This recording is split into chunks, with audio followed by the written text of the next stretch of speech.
गुरुर्ब्रह्मा गुरुर्विष्णुः गुरुर्देवो महेश्वरः गुरुसाक्षात् परब्रह्म तस्मै श्री गुरवे नमः। अखण्डमण्डलाकारं व्याप्तं येन चराचरं यत्पदं दर्शितं येन तस्मै श्री गुरवे नमः।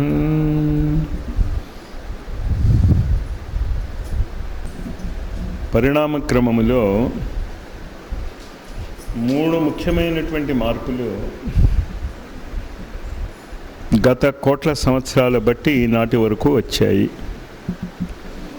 కోట్లాది కోట్ల సంవత్సరాల చరిత్ర ఉన్న ఈ పృథివీకి చెప్పుకోవలసినటువంటి మార్పులు మూడే. మనిషి జీవితంలో కూడా వాడు ఎంత గొప్పవాడైనా,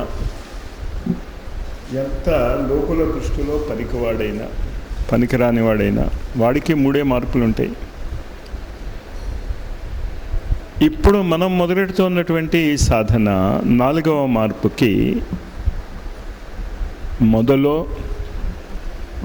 లేకపోతే మొదలుపెట్టిన దాన్ని చివరి వరకు చూడగలిగేటటువంటి సామర్థ్యము గల వ్యక్తులుగా తీర్చిదిద్దబడతాము, లేకపోతే మొదటి ప్రయత్నము చేసినటువంటి వ్యక్తులుగా మాత్రమే చరిత్రలో ఉంటామో తెలియదు. కానీ ఇది మాత్రమే ఇది వరకు ఎప్పుడూ జరగలేదు. గురువుల చరిత్రలో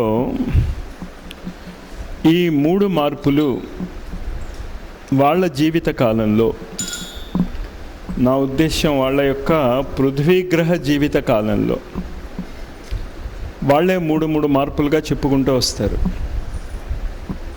మన గురుదేవులు కబీర్గా ఒక మార్పు, దానికంటే ముందు చాలా జన్మలు ఎత్తారు. కానీ దాని యొక్క పరిణతి ఏంటి అంటే కబీర్గా, కొన్ని వేల జన్మల యొక్క పరిణతి ఏమిటి అంటే కబీర్ దాస్. మళ్ళీ కొన్ని వందల జన్మలు, దాని పరిణతి ఏంటి అంటే సమర్థ గురు రామదాస్గా. మళ్ళీ కొన్ని వందల జన్మలు, దాని పరిణతి ఏమిటి అంటే శ్రీరామకృష్ణ పరమహంసగా. దాని తర్వాత ఇంకా పృథ్వీగ్రహం మీద పరిణతి చెందవలసినటువంటి జన్మలు ఎత్తవలసినటువంటి అవసరము లేదు. మరి శ్రీరామ శర్మ ఆచార్యగా ఏం పొందారు అంటే సమన్వయం జరిగింది. కబీరుగా, సమర్థ గురు రామదాసుగా, శ్రీరామ శర్మ ఆచార్యగా దాని పరిణతి జరిగింది. మన జీవితాలలో కూడా ఈ మూడు పరిణతులు ప్రతిరోజు జరుగుతూనే ఉంటాయి. ఏ మూడు పరిణతులు? కబీర్ దాసుగా, సమర్థ గురు రామదాసుగా, శ్రీరామకృష్ణ పరమహంసగా, జాగ్రత్త, స్వప్న, సుషుప్తి. మెలకువగా ఉండేటప్పుడు వచ్చేటటువంటి జన్మ, మీరు కలలు గంటున్నప్పుడు ఉండదు. మీరే కలలు గంటారు, కానీ కలలు గంటున్నటువంటి మీరు ఈ జీవితంలో లేరు. కలలో పెద్ద పెద్ద రోల్స్ వేస్తూ ఉండవచ్చు, మీరు పెద్ద పెద్ద సంఘటనలు జరుగుతూ ఉండవచ్చు, అంతర్గ్రహ యాత్రలు చేస్తూ ఉండవచ్చు కలలలో. కానీ దానికి ఈ జన్మకి సమన్వయం లేదు. ఇంకాస్త అడుగుకి ముందుకు వెళ్తే సుషుప్తి, గాఢ నిద్ర. అసలు దాని అనుభూతి లేదు. చాలామంది మనుష్యులకి గాఢ నిద్రాస్థితి యొక్క అనుభూతి ఏం లేదు. గాఢ నిద్రాస్థితి యొక్క అనుభూతి మీకు ఎలా ఉంటుంది అంటే మెలకు వచ్చాక తెలుస్తుంది. నిద్రపోయాను, నిద్రలో తెలియదు మీకు. అంటే మూడవ జన్మ గురించి అసలు ఏం తెలియదు మనకి. జాగ్రత్తావస్థ, స్వప్నావస్థ, ఈ 2 జన్మల మధ్య సమన్వయం లేదు. గురువుల చరిత్ర ఈ సమన్వయాన్ని సాధించి మీకు చూపిస్తుంది. కొంచెం కొంచెం ఇస్తాం. ఇది ముందు అర్థం చేసుకోవాలి. మీరు ఏమి చేసినా 3 స్థాయిల్లోనే చేస్తారు. మెలకుగా ఉండైనా చేస్తారు, కళల్లో అయినా చేస్తారు, నిద్రలో అయినా చేస్తారు. 4వది తురియ స్థితి అని చెప్తాం. అంటే ఈ 3 స్థితులకి సమన్వయము సాధించేటటువంటి స్థితి.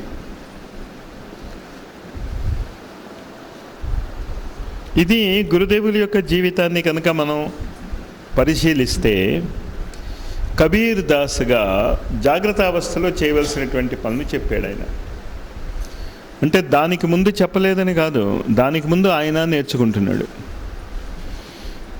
కబీర్ దాస్గా పుట్టగానే ఆ జన్మలో జాగ్రత్త అవస్థలో పూర్తిగా ఎలా జీవించాలో ఆయన తెలిపాడు. ఏమని తెలిపాడు అక్కడ?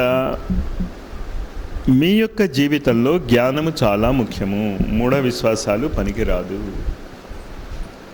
చాలా చిత్ర విచిత్రమైనటువంటి పలుకులు పలికాడు ఆయన. కానీ చాలా గొప్ప పలుకులు ఆయన పలికినవి 2 గుర్తుంచుకోవాలి మనం. గురువు గోవిందుడు, అంటే గురువు భగవంతుడు, వీరిద్దరిలో భగవంతుడికి మీరు ప్రాముఖ్యత ఇవ్వవద్దు. భగవంతుడి కంటే గురువు చాలా గొప్పవాడు. ఎందుకంటే గురువు లేకపోతే భగవంతుడి గురించి మీకు ఏమీ తెలియదు. చేత భగవంతుడికి కాదు ప్రాముఖ్యత ఇవ్వాల్సింది, గురువుకి ప్రాముఖ్యత ఇవ్వాలి. రెండోది, ఆయన చాలా ఖచ్చితమైనటువంటి, అందరూ పాటించి తీరవలసినటువంటి ఇంకొక నియమం చెప్పాడు. శీష్ దియే గురు బిలే తోభి సస్తా జాన్. నీ ప్రాణాలు ఇచ్చేసినా, నీ శిరస్సు ఇచ్చేసినా నీకు గురువు లభిస్తే నీకు చాలా చౌకగా గురువు లభించినట్టు. అంటే ఒకటి ఏం చెప్పాడు? గురువుని భగవంతుడి కంటే ఎక్కువగా మీరు ఆదరించాలి.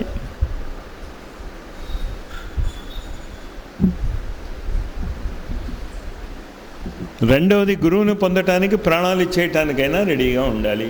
ఇది మొదటి సూత్రము మీరు నేర్చుకోవాల్సింది. ఇది లేకపోతే ఈ సాధన మీకు ఫలించదు.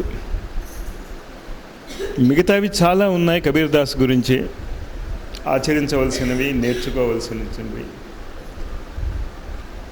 అన్నిటికంటే ఇంకో మాట ఏం చెప్తాడు అంటే ఆయన, పోథీ పోథీ జగ్ మువా హువా న పండిత్ కోయ్.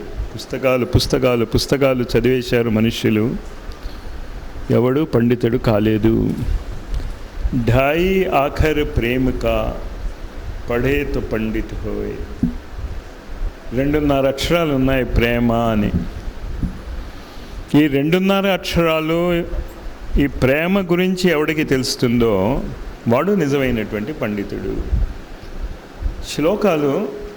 శ్లోకాలు కూడా కావి ద్విపదులు అంటారు. ఎందుకంటే ఆయన చదువుకున్నటువంటి వాడు కాదు, తన గురించి చాలా గొప్పగా చెప్పుకుంటాడు. ఆయన ఎంత గొప్పగా చెప్పుకుంటాడు, నా జన్మలో నేను ఎప్పుడు చెయ్య పెట్టలేదుట రెండిటి మీద, కాగితం మీద, పెన్ను మీద. రాయటం రాదు ఆయనకి, చదవటం రాదు. కానీ ఆయన చెప్పినటువంటి నిత్య జీవితంలో మీరు నేర్చుకోవలసినటువంటి ఈ సూత్రాలు గుర్తుంచుకోండి. ఒకటి, ప్రేమించటం అంటే ఏమిటో తెలుసుకోవాలి. నన్ను ప్రేమించకపోతే చంపేస్తానని కాదు. పేపర్లు చూస్తూ ఉంటాం భలే గొప్పగా, నన్ను ప్రేమించవా, చంపేస్తా. అసలు నిజమైనటువంటి ప్రేమ అవుతే ఏం చేయాలి? వాళ్ళ సుఖం కోసం నీ ప్రాణాలు ఇచ్చేయాలి. ఇక్కడ రివర్స్ జరుగుతుంది, అది చాలా గొప్పగా అనుకుంటున్నాం. చేత ఆ ప్రేమతత్వం గురించి అవగాహన రావాలి. రెండవది ఏంటి? భగవంతుడి కంటే గురువు గొప్పవాడు అనేటటువంటి దృఢ విశ్వాసం రావాలి. మూడవది ఏంటి రావాలి? ప్రాణాలు ఇచ్చేసైనా గురువుని పొందగలిగితే, లేకపోతే గురువు కోసం ప్రాణాలు ఇచ్చేసైనా, అదేనా చాలా ఉచితంగా, చాలా తక్కువ ధరకి నీకు గురువు లభించాడు. కబీర్ దాస్ గురించి మన నిత్య జీవితంలో పూజ్య గురుదేవులు శ్రీరామ శర్మ ఆచార్య మనకి చెప్పినటువంటి 3 ముఖ్యమైనటువంటి సూత్రాలు గుర్తుంచుకోండి. భగవంతుడి కంటే గురువు గొప్పవాడు. గురువును పొందటానికి ప్రాణాలు ఇచ్చేసినా నీకు గురువు లభిస్తే చాలా తక్కువ మూల్యానికి నీకు గురువు దొరికినట్టే. ఆయన మాటల్లో చెప్పాడంటే శీష్ దియే గురు మిలే, శిరస్సు ఇచ్చేస్తే గురువు లభిస్తే తోభీ సస్తా జాన్, అది కూడా చాలా తక్కువ మూల్యానికి నీకు గురువు లభించాడు.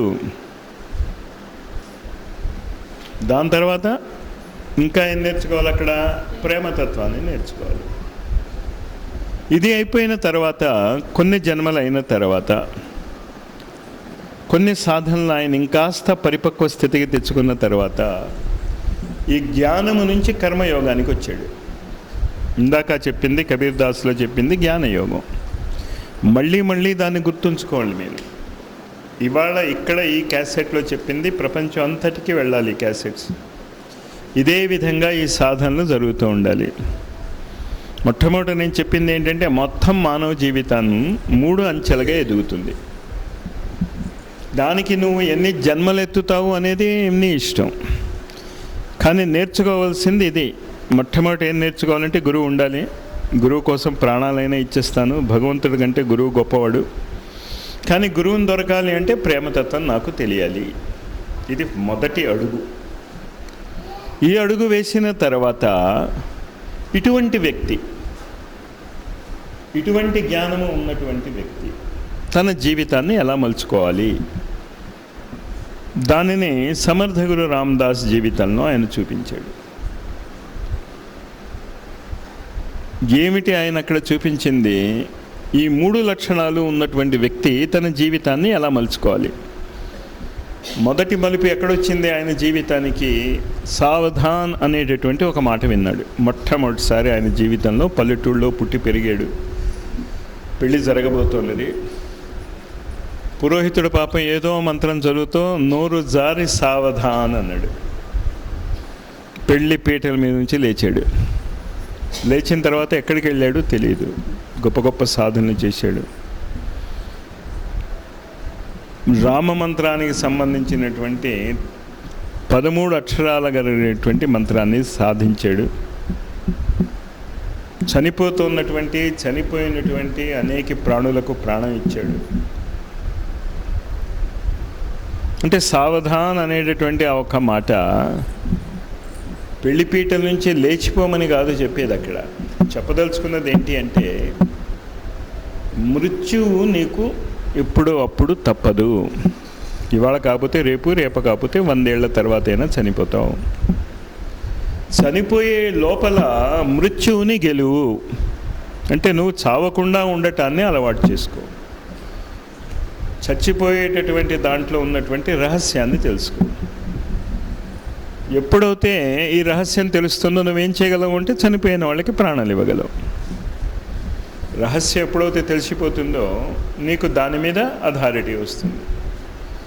అంచేత సమర్థ గురు రామదాసుగా మృత్యువు మీద వశం సాధించాడు. మానవులందరూ దేని గురించి భయపడతారు? అదేదో జరగకూడనది జరిగిపోయింది అనుకుంటారు పిచ్చివాళ్ళు. నాకు ఇప్పటికీ అర్థం కాదు. పుట్టాడు అంటే గ్యారంటీగా చేస్తాడు. ఇంతవరకు బుద్ధుడు కాబోలు ఒక కథ చెప్తాడు. ఒక ఆవిడ వచ్చి బుద్ధుడి దగ్గరికి వచ్చి, మీరు చాలా గొప్పవాళ్ళు, బుద్ధత్వం పొందారు, మరి నా కొడుకు చచ్చిపోయాడు చిన్న వయసులో, వాడిని బతికించండి అంటాడు. ఓష్ అదంతసేపు బతికించేస్తాను, కానీ ఒక చిన్న షరతు ఉంది, ఆవాలు కావాలి అంటాడు. ఎంత 2 చిటికలు ఆవాలు ఉంటే చాలు, గుప్పిడ ఆవాలు ఉంటే చాలు. అదే ఉంది, ఇప్పుడే వెళ్ళి తీసుకొస్తానండి. అక్కడి నుంచి కాదు, వారి కుటుంబంలో ఎవడో చచ్చిపోకుండా ఉండాలి. సరే, పల్లెటూళ్ళప్పుడు వెళ్తుంది. ఆవాలు అడుగుతుంటే అయ్యో దానికే అమ్మ మహద్భాగ్యం తీసుకో అంటారు. ఇచ్చే ముందు ఆవిడ చెప్తుంది, బుద్ధుడు అన్నాడు మీ కుటుంబంలో ఎవరు చచ్చిపోయి ఉండకూడదు. ఇదేంటి పిచ్చి ప్రశ్న? చచ్చిపోకుండా ఎందుకు ఉంటారు? అలా ఊరంతా తిరుగుతుంది, సాయంత్రం తిరిగి వస్తుంది. వస్తున్నప్పటికే ఆవిడ దుఃఖం తగ్గింది, అవగాహనకి ఆవిడ వచ్చింది. మృత్యువు అనేటటువంటిది అందరికీ వస్తుంది, ఒకరికి ముందు వస్తుంది, ఒకరికి వెనక వస్తుంది. మొట్టమొదట ఆ అవగాహన రావాలి. అభయం అనేటటువంటి మాట దైవీ గుణాలలో ఒకటిగా చెప్తారు. అభయం సత్వ సంశుద్ధి, భగవద్గీత 16వ అధ్యాయం. ఆ అభయం, పుట్టాము అంటే గ్యారంటీగా చస్తాం, అంచేత చావు వద్దు కాదు అంటాం. చచ్చిపోయే లోపల మిమ్మల్ని జన్మజన్మలకి గుర్తుంచుకునేటట్టు ఏదైనా ఒక పని చేస్తే మీ జీవితానికి ఒక సార్థకత ఉంటుంది. పుట్టాము, పెరిగాము, చచ్చాము, ఈ మధ్య బాగా తిండి తిన్నాం. ఆ తిండి తినటం వల్ల వచ్చిన అజీర్తితో కొన్ని బాధలు పడ్డాం. ఏవో బాధలు ఉంటూనే ఉంటాయిగా. అది కాదు, సమర్థ గురు రామదాస్ చెప్పింది ఏంటి అంటే, నువ్వు పుట్టిన తర్వాత చనిపోయే లోపల నువ్వేం చేయాలి అంటే, నువ్వు ఏ దేశంలో అయితే పుట్టావో ఆ దేశానికి నువ్వు ఏవైనా చేశావా? క్వశ్చన్ మార్క్ అది. ఆ విధంగా చూసుకుంటే ఈనాడు పొలిటీషియన్స్ దగ్గర నుంచి ఎవరు కూడా దేశానికి ఏమీ చేయటం లేదు. మంచేత సమర్థ గురు రామదాస్ యాంగిల్లో ఆవిడ జీవించటం లేదు. ప్రశ్న అది, నువ్వు దేశానికి ఏం చేసావు? దేశం నీకు ఇన్నాళ్ళు చేస్తూనే ఉంది, మళ్ళీ దేశం నాకు ఇచ్చింది అని అడక్కు. నువ్వు తిండి తినగలుగుతున్నావు, బట్టలు వేసుకోగలుగుతున్నావు, ఓడరేవుకి క్యాంప్కి రాగలుగుతున్నావు. ఈ రోడ్లు, ఈ ట్రాన్స్పోర్ట్స్, ఈ కరెంట్స్ ఇవంతా లేకపోతే నువ్వేమొద్దు ఇక్కడికి. దేశం నీకు చాలా ఇచ్చి, నువ్వేమి ఇచ్చావని దేశానికి ఇవంతా ఉపయోగించుకుంటావు. దానికి స్వాతంత్రం ఉండాలి దేశంలో ఉన్నటువంటి ప్రతి వ్యక్తికి. అదే రామదాస్ జీవితంలో పూజ్య గురుదేవులు మనకు అందజేసినటువంటి చాలా ముఖ్యమైనటువంటి విషయం. దానికంటే ముందు ఏం చెప్పాడు? మృత్యు అంటే ఏంటో తెలుసుకోండి, మృత్యువుని వశపరచుకోండి. చేసి చూపించాడు ఆయన. మృత్యువుని వశపరుచుకున్నాక సరేలేని హాయిగా కూర్చోలేదు. తను ఏ దేశంలో అయితే పుట్టాడో, ఏ ప్రాంతంలో అయితే పుట్టాడో దానిని కేంద్రంగా తీసుకుని స్వాతంత్రం కోసం ఎలా పోరాడాలో చెప్పాడు. కానీ చాలామందికి స్వాతంత్రం అంటే ముస్లింల నుంచో విదేశీయుల నుంచో మనము బయటపడి మన స్వతంత్ర పరిపాలన చేసుకోవాలి అనేటటువంటి ఒక అపోహ ఉన్నది. అది మాత్రము రామదాస్ చెప్పలేదు. ఆయన ఏం చెప్పాడంటే, నీ ఆలోచనల మీద, నీ శరీరం మీద, నీ కోరికల మీద నీకు స్వాతంత్రం ఉండాలి. నీకేమీ స్వాతంత్రం లేదు. ఏదో బుర్రలో ఆలోచన వస్తుంది, మాస్టరు మా ఆలోచనలు, మేము ఆలోచనలు ఆపుకోలేకపోతున్నాం. ఎందుకు ఆపుకోలేకపోతున్నాం తెలుసుకోవాలి. నీ కోరికలు అర్థం పర్థం లేనటువంటి కోరికలు, ప్లస్ నీ కోరికలే కాదు, నీ కోరికలు నీ పిల్లల మీద నెట్టో. నువ్వు డాక్టర్ కాలేదనుకో, మా కుటుంబంలోనే, మా బంధువుల్లోనే ఒక ఆవిడ డాక్టర్ కావాలనుకుంది. 8వ క్లాస్ కూడా ఆవిడ చదవలేకపోయింది. నేను ఆవిడ చిన్నప్పుడు చదువుకుంటున్నప్పుడు మా అక్కయ్య అవుతుంది, నేను అంటూ ఉండే, నువ్వు డాక్టర్ అవుతానంటున్నావు కదా, నేను నీకు కాంపౌండర్గా ఉంటానులే అని. మరి నా కోరిక తీరలేదు, ఆవిడ కోరిక తీరలేదు. ఆవిడ డాక్టర్ అవుతే కదా నేను కాంపౌండర్ అయ్యేది. ఇప్పుడేంటి, వాళ్ళ కూతుర్ని డాక్టర్ చేయాలనుకుంది, చావగొట్టి చెవులు మూసింది. చదువుకో చదువుకో చదువుకో చదువుకో ఏడిపించుకు తింది. డాక్టర్ అవ్వలే. ఇప్పుడు నేను తప్పించుకు తిరుగుతున్నాను. ఆవిడ మనవరాలు డాక్టర్ అవ్వాలట. నేను అసలు వాళ్ళ జోలికి వెళ్తాను, వెళ్తే మళ్ళీ ఎక్కడ ప్రాబ్లం అవుతుందో. ఇప్పుడు వాళ్ళ మనవరాలికి నేను ఎక్కడ కాంపౌండర్ని అవుతాను. సరే, నా బాధలు నావి, నా బాధలు మీకు చెప్పటం ఎందుకు. కానీ అర్థమైందా? ఎంత మానసిక దుర్బలత్వం. నువ్వు డాక్టర్ అవుదాం అనుకున్నది అవ్వలేకపోతే నీ మాటలు ఎవడు వింటాడు? అయిన వాళ్ళ మాటలే ఎవడు వింటలే, సాధించినటువంటి వాళ్ళ మాటలే ఎవడు వింటలే. చెప్పింది అర్థమవుతుందా? ఆ స్వాతంత్రం. కనీసం నీ పిల్లల్ని, నీ వాళ్ళని వాళ్ళ ఇష్టం వచ్చినట్టు బతకని, సమాజం నుంచి వాళ్ళకి రక్షణ కల్పించు. సమాజం వాళ్ళని ఏడిపిస్తూ ఉంటే నువ్వు ఏడిపించబాక వాళ్ళని. సమాజంతో చేతులు కలిపి వాళ్ళని ఏడిపించి ఆ స్వాతంత్రం గురించి మాట్లాడుతున్నాను. చాలా కష్టం ఆ స్వాతంత్రం. ప్రహ్లాదుడు హిరణ్యకశిపుణ్ణి అదే నిలదీస్తాడు. 3 లోకాలని జయించావంటావు తండ్రి, నీ మనస్సును నువ్వు జయించుకోలేకపోతున్నావు, నీ కోరికల్ని నువ్వు అదుపులో పెట్టుకోలేకపోతున్నావు. సమర్థ గురు రామదాస్ ఆ స్వాతంత్రం గురించి మాట్లాడాడు. ఆ స్వాతంత్రము తర్వాత శ్రీ అరబిందో సాధించగలిగాడు. పృథ్వీకి సాధించేసి పెట్టేశాడు ఆయన. అమృతత్వాన్ని కూడా సాధించేసి పెట్టేశాడు. అంటే ఒక విధంగా మీరు అర్థం చేసుకోగలిగితే సమర్థ గురు రామదాస్ ఏది అందించాడో దాన్ని మానవ జాతికి పూర్తిగా అందించాడు ఆయన. ఎవరు? శ్రీ అరబిందో. మృత్యువుని గెలిచాడు, స్వాతంత్రాన్ని తెచ్చుకున్నాడు. మొత్తం మానవ జాతి స్వాతంత్రం పొందాలి అనుకుంటే ఆ విధానాన్ని అవలంబిస్తే పొందుతుంది. అటువంటి సామ్రాజ్యము, అటువంటి దైవీ సామ్రాజ్యానికి ప్రేరణ కర్మయోగము ద్వారా సమర్థ గురు రామదాస్ అందజేశాడు. మరి ఇవి రెండూ జరగాలి అంటే ఏ రెండూ జరగాలి? గురువు దొరకాలి. గురువుకి ప్రాణమైనా ఇచ్చేస్తాను అనేటటువంటి జ్ఞానం ఉండాలి. భగవంతుడి కంటే గురువు గొప్పవాడు అనేటటువంటి అవగాహనతో మనం జీవించగలగాలి. ఇదంతా ప్రేమమయ తత్వంతో జీవించగలగాలి. ఇదంతా చేస్తూ నిత్య జీవితంలో సమాజంలో జీవిస్తూ సమాజానికి బానిస కాకుండా, మన కోరికలకి మనం బానిస కాకుండా, మన ఆలోచనలకి మనం బానిసలం కాకుండా జీవించటం నేర్చుకోవాలి.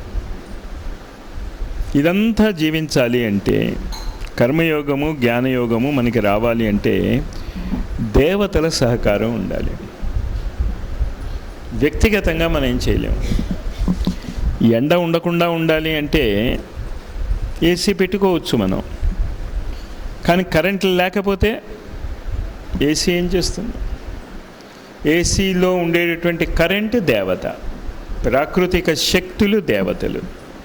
అది ఎప్పుడూ అర్థం చేసుకోండి. ఎన్నిసార్లు చెప్పినా కూడా మీకు ఆ విషయం అర్థం అవటంలే. భగవంతుడిని అడుక్కోకుండా ఏమీ ఇవ్వడు. భగవంతుడికి ఏమీ చేత కాదు. ఎలక్ట్రిసిటీని ఎంత పూజ చేస్తే ఏం లాభం? ఎలక్ట్రికల్ ఇంజనీర్ని పట్టుకోండి, మీకు ఎలక్ట్రిసిటీ వస్తుంది. ఎలక్ట్రికల్ ఇంజనీర్ గురువు, ప్రకృతి నియమాలు తెలిసినటువంటి గురువు. ఎలక్ట్రిసిటీ ప్రకృతిలో ఉన్నటువంటి దేవత. చేత దేవత కంటే, భగవంతుడు కంటే గురువు గొప్పవాడు అని చెప్పేది అందుకు. అంచేత ప్రకృతిలో ఉన్నటువంటి అనేక శక్తులను మనం ఎలా ఉపయోగించుకోవాలి అని మన దేవాలయాలు చెప్తూ ఉంటే ఇలా పడి ఉన్నాయి దేవాలయాలు. ఆ దేవాలయాలలో మీరు భగవంతుణ్ణి పూజించటం కాదు, భగవంతుణ్ణి ముక్కు పట్టుకుని ముక్కుకి తాడు వేసి లాక్కుని మీరు చెప్పినట్టు చేయించుకోగలిగే దమ్ము ఉండాలి. ఇంజనీరింగ్ కాలేజీలో ఎలక్ట్రికల్ ఇంజనీరింగ్ అది చదువుతూ ఉంటే స్తోత్రాలు నేర్పరు అక్కడ. ఓ ఎలక్ట్రిసిటీ, మా పక్కవాడి ఇంట్లో నువ్వు వెలుతురు ఇచ్చావుట, మా పక్కవాడి ఇంట్లో నువ్వు చల్లగా గాలి వేస్తున్నావుట, మా ఇంట్లో కూడా దయచేసి నేను నీకేం ఇవ్వను, మళ్ళీ నన్నేం అడగబాక, నేను నీకేం ఇవ్వను, కావాలంటే దండం పెడతా. అది కూడా మనస్ఫూర్తిగా పెట్టాను. మీరు పెట్టే దండాల్లో ఎంత మనస్సు ఉందో మీకు తెలుసు కదా. దేవాలయాల్లో ఎంత నటన చేస్తున్నారో, మిమ్మల్ని మీరు మోసగించుకుంటున్నారు, దేవుడిని ఏం మోసగిస్తారు మీరు? అంచేత స్తోత్రాలు కాదు అక్కడ కావాల్సింది, నియమాలు తెలియాలి. అంచేత ఈ సహస్రనామాలలో ఆ శక్తుల యొక్క నియమావళి ఉన్నది. ఆ నియమాలను గుర్తు చేసుకుంటాం. మెడిసిన్ చదువుతున్నప్పుడు డాక్టర్ ఏం చేస్తాడు అంటే ఒకే రోగానికి వైద్యం నేర్చుకోడు, అన్ని రోగాలకి వైద్యం నేర్చుకుంటాడు, అన్ని రకాల రోగాల గురించి చదువుతాడు వాడు. అలాగే దేవతా శక్తుల్ని ఉపయోగించుకోవటం నేర్చుకునేటప్పుడు ఆ దేవతా శక్తులు ఎన్ని రకాలుగా ఉపయోగపడతాయో మీరు నేర్చుకుంటారు. అవి సహస్రనామాలు. నువ్వేదో ఇక్కడ కూర్చుని అసలు విష్ణువు యొక్క పని ఏమిటో, ప్రకృతిలో విష్ణువు ఎక్కడున్నాడో నీకు తెలియకుండా ఈ స్తోత్రాలు సహస్రనామాలు చదివితే అది మీకు ఉపయోగపడదు, కానీ ప్రకృతిలో ఉంటుంది, ఇంకోడెవడో ఉపయోగించుకుంటాడు దాన్ని. అంచేత శ్రీరామకృష్ణ పరమహంసగా ఈ దేవతలందరినీ కూడా ఎలా ఉపయోగించుకోవాలో ఆయన నేర్పాడు. ఏ దేవతని ఆయన నేర్చుకోదలుచుకున్నా కుర్చీ లాగేసేయమ్మ ఆయనకి, అక్కడే ఉంది కుర్చీ. 3 రోజుల పాటు మీరు నేర్చుకుంటే ఆ దేవత నీకు వశంలో అయిపోతుంది. అదే అర్థం చేసుకోండి. 4వ రోజు పట్టిందంటే అసలు మీరు దేవాలయాలకు వెళ్ళాల్సిన పనులే, మీకు చేత కాదు, నేర్చుకోవాలి అది. అంచేత దేవతల్ని ఎలా ఉపయోగించుకోవాలో రామకృష్ణ పరమహంసగా చెప్పాడు.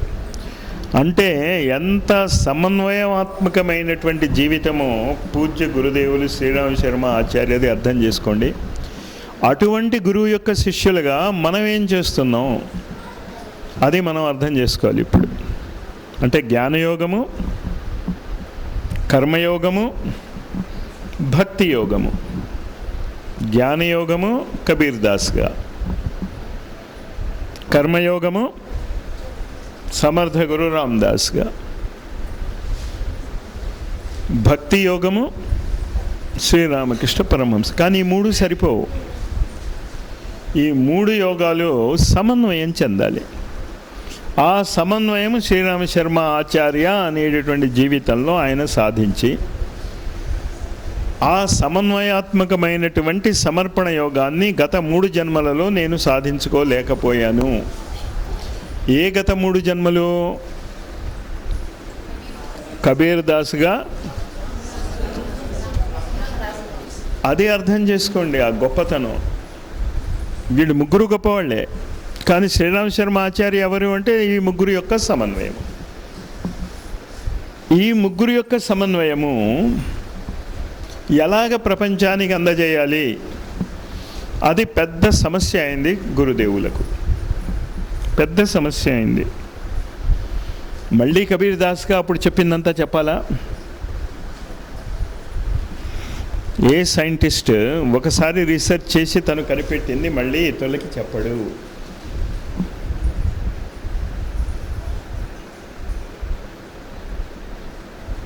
అంటే మన ప్రాచీన ఋషులు ఓ విచిత్రమైనటువంటి మంత్రాన్ని కనిపెట్టారు.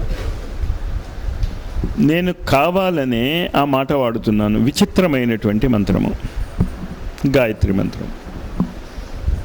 అది 5 ఏళ్ల పిల్లవాడికైనా ఇచ్చేయచ్చు, దాంతో వాడు కూడా బాగుపడతాడు. 5 ఏళ్ల పిల్లవాడు లేదు, ఒక రాజర్షి, ఓ మహర్షి, ఓ బ్రహ్మర్షి, ఒక దేవర్షి లాంటి వ్యక్తులు.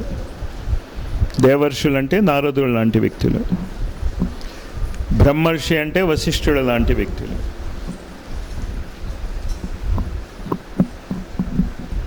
రాజర్షి అంటే విశ్వామిత్రుడు లాంటి వ్యక్తులు. వాళ్ళైనా ఉపయోగించుకోవచ్చు. అందుకని విచిత్రం. ఒకే మంత్రము మీ యొక్క మానసిక స్థాయిని బట్టి అనేకులకి అర్థమవుతుంది. 5 ఏళ్ల పిల్లవాడికి, ఏవి రానటువంటి వాడికి కూడా ఈయనకి అలాగే ఇవ్వబడింది. శ్రీరామ శర్మ ఆచార్య కూడా పుట్టగానే ఆయనకి ఇవంతా ఏం గుర్తు లేదు. నేను పూర్వజన్మలలో ఇంతింత గొప్ప గొప్ప పనులు చేశాను అని. అతి మామూలుగా పల్లెటూళ్ళల్లో పుట్టి పెరిగినటువంటి పిల్లవాళ్ళు ఎలా ఆడుకుంటూ దెబ్బలాడుకుంటూ ఆనందంగా జీవిస్తారో నేను 16 ఏళ్ళు అలాగే జీవించాను అన్నాడు. 1 సంవత్సరం 2 సంవత్సరాలు కాదు, 16 ఏళ్ల వయస్సు వచ్చేంత వరకు అతి సాధారణ పల్లెటూరులో ఉండేటటువంటి పిల్లవాడు ఎలా జీవిస్తాడో అలాగే జీవించాడు.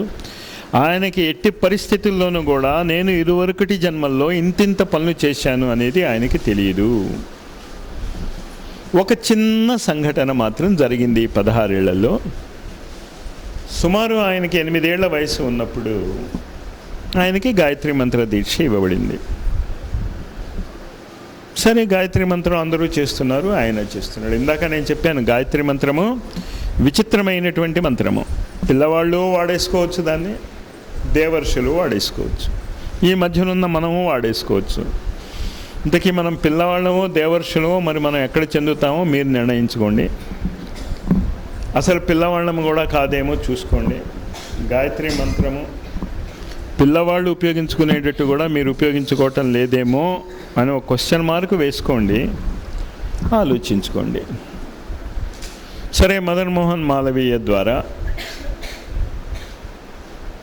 కాశీలో పూజ్య గురుదేవుల యొక్క తండ్రి గారు, రూప్ కిషోర్ శర్మ అనుకుంటా ఆయన పేరు, దాన్ కుమారి, తల్లి పేరు దాన్ కుమారి. ఆయన కాశీకి తీసుకెళ్ళి మధుర నుంచి ఇన్ని శ్రీరామ్ శర్మ ఆచార్యని 7 ఏళ్ళు 8 ఏళ్ళు అప్పుడు ఆయన వయస్సు, గాయత్రి మంత్ర దీక్ష ఇప్పించారు. ఇవాళ నేను ఇక్కడికి వస్తూ ఉంటే ఒకళ్ళు ఏమడిగారంటే, మేము ఇంకా ఎన్నాళ్ళు చేయాలండి గాయత్రి మంత్రం అన్నారు. మానేయమ్మ, నీకంత బాధగా ఉంటే నేనేం చేస్తాను, ఎన్నాళ్ళండి చేసి, సినిమా ఎన్నాళ్ళండి చూసేది, తిండి ఎన్నాళ్ళండి తినేది, ఇంతవరకు ఒక్కడొచ్చి అడగలే నన్ను. వెధవది పుట్టిన దగ్గర నుంచి 50 ఏళ్ళు వచ్చాయండి, ప్రతిరోజు 3 పూట్ల తింటూనే ఉన్నాను నేను, ఇంకా ఎన్నాళ్ళు తినాలండి. ఒకడు అడగలే. కడుపు మండుతూ ఉండి, తింటే కడుపు మండుతుంది, డాక్టర్ ఏమో తినొద్దంటాడు, వీడు తింటాడు. తిన్నాక మళ్ళీ నా దగ్గరికి వస్తాడు, డాక్టర్ వద్దన్నానండి, తిన్నానండి, కడుపు మండుతోందండి. సరే మానేవయ్యా, తిండి మాత్రం మానరు, గాయత్రి మంత్రం మాత్రం ఎప్పుడు మానేయాలండి? మేము పొద్దున్న 10 గంటలకు మొదలెట్టామండి, 10:05 నిమిషాలు అయింది, ఇంకా చాలా 5 నిమిషాలు చేసామండి, మిమ్మల్ని ఉద్ధరించడానికి మేము వచ్చామండి. లేకపోతే మాకేం కరం పట్టిందండి ఇక్కడికి రావటానికి. ఇక్కడ వాళ్ళు మరీనండి, అసలు మేము వస్తూ ఉంటే అసలు ఆర్తి పళ్ళాలు లేవు, ఇంకా ఏం లేవు, రోడ్లు వేయలేదు, ఏసీలు పెట్టలేదు, ఇంట్లో ఉన్నా లేకపోయినా పర్వాలేదు, ఎక్కడ ఉండాలి. సరే ఏదో వచ్చాము, బెంగళూరు నుంచి వచ్చాము. మాకు పిల్లలు మనవలు లేరనుకుంటున్నారా? మాకు పని పాట లేదనుకుంటున్నారా? మీకైతే ఏం పని పాట లేదు, హాయిగా కూర్చుని ఉన్నాం. ఇంతకీ ఏంటంటే 5 నిమిషాల పాటు మీరు గాయత్రి చేశారు, అది. కానీ ఈయన గారికి పాపం మీ పాటి తెలివితేటలు లేవు, మిమ్మల్ని కలుసుకోలేదు. ఆయన కలుసుకోకముందే శరీరం వదిలేసి ఆయనే ఇక్కడికి వచ్చి ఉంటే, ఏ వేటపాలెం ఏ ఓడరేవులో ఎక్కడో ఉండుంటే ఆయనకి తెలిసేది ఎలా ప్రవర్తించాలో, ఎలా ప్రశ్నించాలో. అమాయకుడు పాపం, ఆయనకేం తెలియలే. ఇంచేత ఆయన గురువు గారు గాయత్రి మంత్రము కామధేనువు, గాయత్రి మంత్రము కల్పవృక్షము, గాయత్రి మంత్రము పరుశువేది అంటే అమాయకుడు నమ్మేశాడు. మీరైతే అడుగుండేవారు, ఓం భూర్భువస్వ నాకేం లాభం వచ్చిందండి, తత్సవితుర్వరేణ్యం నేను అనుకున్నది ఇంకా జరగలేదండి, భర్గో దేవస్య ధీమహి అసలు వెధవద్ నేను ఎందుకు చేయాలండి, ధియో యోన ప్రచోదయాత్ నేను వెళ్ళిపోతున్నానండి. గొడవ వదిలిపోయేది ఒకే ఒక మంత్రంతో. అవగాహన చేసుకోండి, ఎంత బుద్ధి లేని జీవితాలు మనం జీవిస్తున్నాం. ఓ అద్భుతమైనటువంటి మంత్రం మీకు ఇచ్చాక ఎప్పుడు మానేయాలా అని చూసేటటువంటి వ్యక్తులకి ఏం నేర్పుతాం ఎవడైనా? ఇవాళ పొద్దున్నే అడిగారు, ఇంకా ఆపేయవచ్చా అండి అని. ఇంకా ఆపలేదా అన్నాను. అరే తప్పు చేసావా మాస్టర్? తప్పు చేసావమ్మా. నన్ను అడగకుండా నువ్వు మానేసి ఆపేసావని చెప్పాలి, కానీ నన్ను అడగటం ఏంటి మూర్ఖుల్లాగా? సరే, ఆ మూర్ఖులు అలా ఉన్నారు, మరి మీ మూర్ఖత్వం ఏంటో ఈ 2-3 రోజుల్లో తెలుస్తుంది.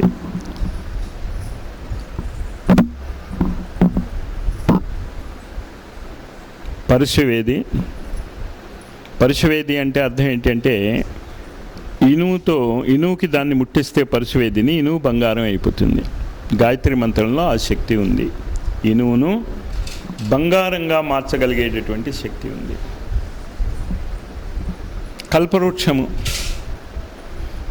గాయత్రి మంత్రానికి కల్పవృక్షం లాంటి శక్తి ఉంది. అంటే ఆ వృక్షం కింద కనుక నువ్వు కూర్చొని ఏం అడిగితే అది జరుగుతుంది. కానీ మనకు అడగటం కూడా రాదే. విజయవాడ నుంచి గుంటూరు వెళ్తూ ఉంటే ఒక కల్పవృక్షం ఉంది, ఇప్పుడు ఉంది ఆ కల్పవృక్షం. దాని కింద కూర్చొని అడిగితే మీరేం అడిగితే అది జరిగిపోతుంది. ఒకడు నన్ను చాలా బలవంతం పెట్టి అడిగాడు, వద్దురా బాబు మనం ఉపయోగించుకోలేము, మనకెందుకు కల్పవృక్షాలు అవిను, హాయిగా పడుకుని వాడు చేయలేదు, వీడు వెధవా, వాడు ఎందుకు చేశారు, నన్ను అడగకుండా వీళ్ళు ఎందుకు చేశారు అని అడుగుతూ ప్రశ్నించుకుంటూ జీవిస్తే, లేకపోతే చీమలు అవి ఇల్లు కడితే పాము ఏం చేస్తుంది,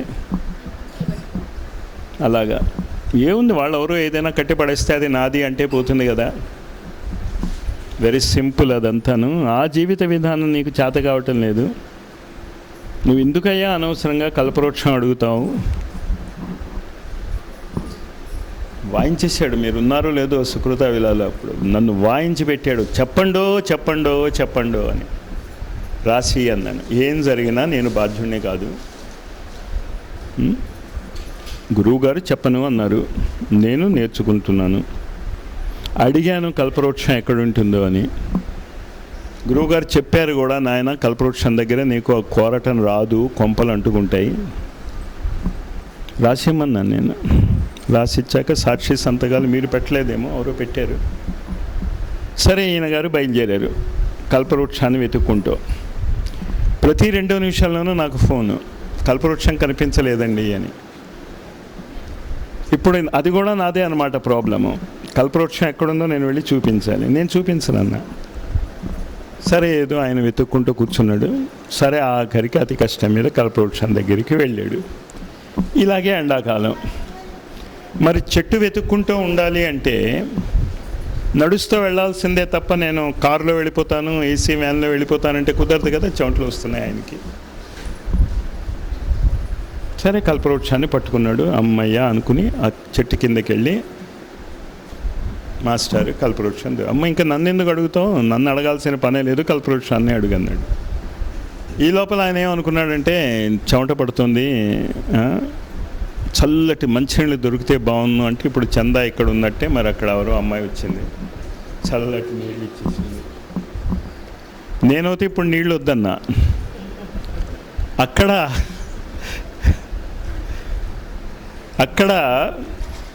ఆయనకి కల్పవృక్షం కింద కదా కూర్చొని అడిగాడు, అంటే ఇది కల్పవృక్షం, మరి ఇప్పుడు నీళ్ళు వస్తున్నాయి, తాగేసాడు. భలే ఉంది. ఎప్పుడో పొద్దున్న 7 గంటలకు బయలుదేరాను, 12:30 1 గంట అయింది. ఇక్కడేదో లెక్చర్ ఇస్తున్నాడు ఆయన, భోజనాల టైం ఇంకా అయినట్లేదు, భోజనం దొరికితే బాగుండు అనుకున్నాడు. కానీ ఆయన ఎక్కడ అనుకున్నాడు అది? ఇక్కడంటే మీరు అనుకున్నా ఏం లాభంలే, నేను మాట్లాడటం ఆపితేనే మీకు భోజనం. కానీ ఎక్కడ కూర్చున్నాడు, భోజనం వచ్చేసింది, మంచి భోజనం కావాలన్నాడు. సరే మంచి భోజనం, నాకు తెలియదు మంచి భోజనం అంటే ఏంటో, కానీ మంచి భోజనం వచ్చింది. మంచి భోజనం తర్వాత ఇంకా ఏదేదో అడిగాడు, ఇది వస్తే బాగుండు, అప్పడాలు ఉంటే బాగుండు, అదేదో. నాకు అది చాలా ముఖ్యం, అప్పడాలు ఏంటి అనుకోకండి మీరు, మిగతా వాళ్ళకి ఇంకో. తిన్నాడు. తిన్నాకేమవుతుంది కడుపు నిండా, ఇంకా క్లాస్ లేదు ఏమీ లేదు, అందుకని భోజనానికి ముందు క్లాస్ పెడతా అన్నా నేను. నిద్ర వస్తుంది. పట్టు అంటే హంసతూలిగా తలప ఉంటే బాగుంది, అది ఏంటో తెలీదు వాడికి కూడా.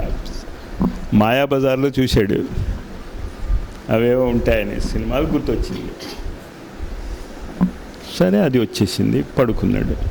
సరే ఎవరైనా కాళ్ళు పడితే బాగుండు అనుకున్నాడు, కాళ్ళు పట్టేవాళ్ళంతా పెట్టారు. ఈ లోపల వీడికి అనుమానం, ఇదంతా ఏం జరుగుతుంది, ఇక్కడ ఏదో భూతం ఉంది కాబోలు అనుకున్నాడు. ఏమైంది అప్పుడు? భూతం వచ్చేసింది. పరుగు పెట్టి మళ్ళీ ఎక్కడికి వచ్చి పడ్డాడు? సుకృత విలాకి వచ్చి పడ్డాడు. ఎందుకు చెప్తున్నాను ఇది? కల్పవృక్షాన్ని ఉపయోగించుకోవటం తెలియాలి ముందు, మీకు అడగటం తెలియాలి ముందు. మీరు అడిగే ప్రశ్నలు మీరు అడిగేవి ఎలా ఉంటాయంటే మీ కొంప ముంచేవి అడుగుతారు మీరు. మీకు ఏది అడగాలో ఏది అడగకూడదో కూడా తెలీదు. ముందు అది నేర్చుకోండి, అప్పుడు కామధేనువుగా గాయత్రి మంత్రం. కానీ గాయత్రి మంత్రం భూతమేమో ఏదో అంటే మారదు. అంటే అది అమ్మ, తల్లి. అది అంచేత తల్లి నిన్ను భయపెట్టదు, ఊరుకుంటుంది. ఏం చేస్తాం పాపం, వీడికి ఇంకా అడగటం రాలేదు. ఇది మదన్ మోహన్ మాలవ్య గారు శ్రీరామ్ శర్మ ఆచార్యకి ఆయన 7వ ఏట గాయత్రి మంత్ర దీక్ష ఇస్తూ చెప్పాడు. గాయత్రి మంత్రము పరశువేది, కల్పవృక్షము, కామధేను. అదే ఆయన బుర్రకి ఎక్కిపోయింది. ఎక్కిపోయాక 1984లో ఆయన ఒక మాట రాశాడు. మా గురువుగారు ఏం చెప్పారు అంటే, నువ్వు అనుకున్న సంఖ్యలో గాయత్రి మంత్ర జపము పూర్తి చేస్తేనే భోజనం చేయి, లేకపోతే నువ్వు భోజనం చెయ్యకు అని. ఆయన ఏం రాసుకున్నాడంటే, 80 ఏళ్ల వయసులో ఈనాటి వరకు నేను ఎప్పుడూ భోజనము మానలేదు. అంటే అర్థం ఏంటి? ప్రతిరోజు అనుకున్న సంఖ్యలో గాయత్రి మంత్ర జపం చేశాడు, అంతే తప్ప మానేద్దామా మాస్టర్ ఇవాళ నుంచి, అసలు మిమ్మల్ని చేయమన్నది. నిత్యకర్మలో ఒక భాగంగా చేసుకునే వాళ్ళకి ఈ శిబిరము. అంచేత ఈ శిబిరము తర్వాత నన్ను ఎవరు అడగకండి మేము ఎప్పుడు మానేయాలి అని. మీరు మానేదలుచుకుంటే నన్ను అడగండి, మీరు మానేయండి. మానేస్తే ఏమైనా ప్రమాదమా మాస్టర్? ఏమీ ప్రమాదం లేదు. మీరు ఇంకా సినిమాలు చూసుకోవటానికి, పక్క వాళ్ళతో కబుర్లు చెప్పుకోవటానికి కాస్త ఎక్కువ టైం ఉంటుంది. అది ఇంపార్టెంటే కదా. అంచేత నిత్య కర్మానుష్ఠాన యోగ్యత సిద్ధ్యర్థం అనేటటువంటిది మనం వాడుతాం ఈ గాయత్రి మంత్ర జపంలో. నిత్యకర్మలు మనం చేయటానికి కావాల్సిన యోగ్యతలు, మన యోగ్యతలుగా నిత్యకర్మలు చేయటం లేదు. ఆఫీసర్గా కానీ, అమ్మగా కానీ, పెళ్ళంగా కానీ, ఆడబడుచుగా కానీ, అన్నగా కానీ, తమ్ముడుగా కానీ, హెడ్ క్లర్క్గా కానీ, సూపర్వైజర్గా కానీ, మీ ఇష్టం. మీ జీవితంలో మీరు ఏ పని చేస్తున్నారో ఆ పనిని మీరు యోగ్యతగా చేయటం లేదు, అంటే ఎఫిషియెంట్గా చేయటం లేదు. చెయ్యాలి కనుక చేస్తున్నాం. తల్లిని అయ్యాను కనుక మాట్లాడొద్దాం ఇప్పుడు, అది వాళ్ళు చూస్తున్నారు. తల్లిని కనుక కర్మం నాది కనుక చేస్తున్నాను. తల్లిగా నువ్వు బాధ్యతలు ఎలా నిర్వర్తించాలి నేర్చుకున్నావా? నేర్పారా నీకు ఎవరైనా? ఎవడు నేర్పలేదు. భర్తగా నీ బాధ్యతలు ఏమిటి తెలీదు. అన్నదమ్ములుగా మీ బాధ్యతలు ఏంటి? అన్నా చెల్లెళ్ళగా, అక్క తమ్ములుగా మీ బాధ్యతలు ఏంటి తెలీదు. తెలుసా ఎవరికైనా మీ బాధ్యతలు ఏంటో? మీ హక్కులేంటో మీకు తెలుసు. అన్నగా నాకింత రావాలి, భార్యగా నాకింత రావాలి, భర్తగా నాకు మీరు ఈ సేవలు చేయాలనే హక్కు అడుగుతారంతే. మీరు ఏం చేశారు అనేటటువంటి ప్రశ్న అసలు మీరు వేసుకోరు, పక్కవాళ్ళు కూడా అడగరు. అంటే చాలా ప్రమాదం. ఇంకంటే మీ బాధ్యతలు మీరు నెరవేర్చాలా అని ఎవడైనా అడిగాడు అనుకోండి, ఇమీడియట్గా మీరేం అడుగుతారు? నువ్వు పెద్ద చేసావో లేవో అని. చేత ఆ ప్రశ్న వెయ్యం. హక్కుల గురించి మాట్లాడతాం తప్ప బాధ్యతల గురించి మనం మాట్లాడం. చేత ఈ గాయత్రి మంత్రము మొట్టమొదట మీకు ఏం నేర్పుతుంది అంటే, నీ బాధ్యతలను సక్రమంగా నెరవేరుస్తున్నావా లేదా? ఆ ప్రశ్న ప్రతిరోజు మీరు వేసుకోండి ఉదయాన్నే లేవగానే. ఈరోజు నా బాధ్యతలు ఏమిటి? తల్లిగా నా బాధ్యత ఏమిటి? కుటుంబంలో ఉన్న సభ్యుడిగా నా బాధ్యత ఏమిటి? సొసైటీలో ఫలానా పేటలో నేను ఉంటున్నప్పుడు నా బాధ్యతలు ఏమిటి? ఉద్యోగంలో నా బాధ్యతలు ఏమిటి? అది నువ్వు నెరవేర్చు. నేను చేస్తే వాడ చేయలేదే అనబాక. బాధ్యత నెరవేర్చటం నేర్చుకోండి. దాన్ని గురుదేవులు ఏమని చెప్పారు అంటే ఆత్మబోధ అని చెప్పారు. నిద్ర లేవగానే నువ్వు చేయవలసినటువంటి పని అది. ఇవాళ నేను నిద్ర లేచాను, ఏం చెయ్యాలి నేను? నా బాధ్యత ఏమిటి? అనేక బాధ్యతలు ఉంటాయి మీకు. తల్లిగా, తండ్రిగా, అన్నగా, అక్కగా, తమ్ముడుగా, చెల్లెలుగా, కుటుంబంలో సభ్యుడిగా, ఆఫీసులో ఉద్యోగస్తుడిగా, రోడ్డు మీద నడుస్తున్నప్పుడు ఆ పౌరుడిగా, సివిక్ సెన్స్ అంటాం. మరి ఈ బాధ్యతలన్నీ మనం నెరవేరుస్తున్నాం. అది మొదట గాయత్రి మంత్రం మీకు నేర్పుతుంది. బాధ్యతల గురించి అవగాహన చేసుకో. దాని తర్వాత ఈ గాయత్రి మంత్ర సాధన చేస్తున్నప్పుడు ఓ విశేషమైనటువంటి ధ్యానం చేసుకోవాలి మీరు.